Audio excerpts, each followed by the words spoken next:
Eli had ambition in his bones. You could see it in his eyes, the kind of wide, restless stare that belonged to someone with too many ideas and not enough lifetimes to build them all.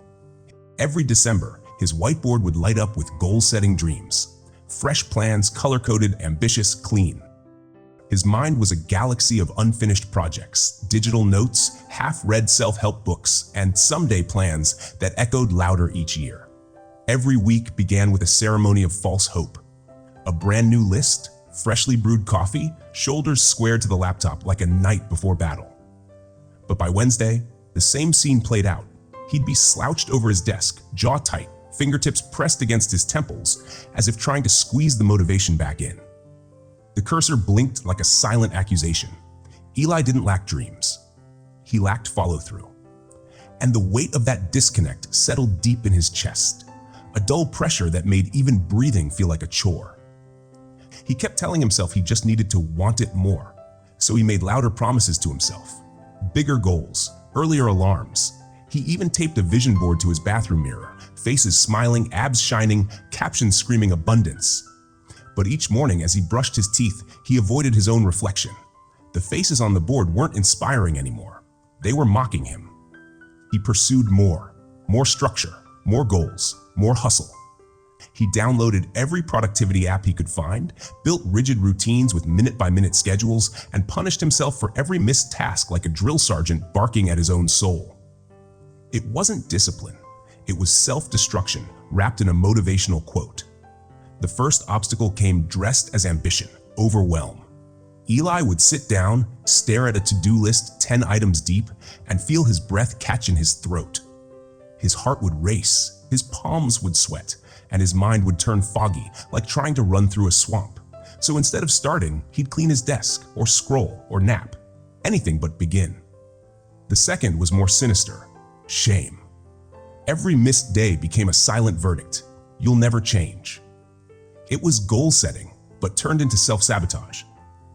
He realized goal setting isn't about discipline, it's about emotional safety.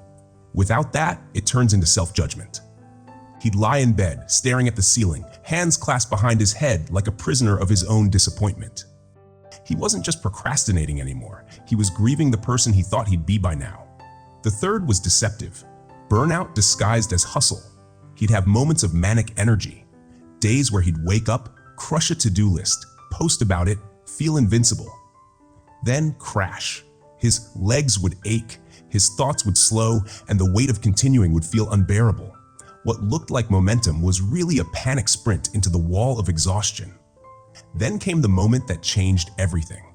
Not a lightning bolt, not a TED Talk epiphany, just a quiet, rainy morning, a lukewarm cup of coffee, and a question that dropped like a pebble into a deep well. What if I'm not broken, just using the wrong method?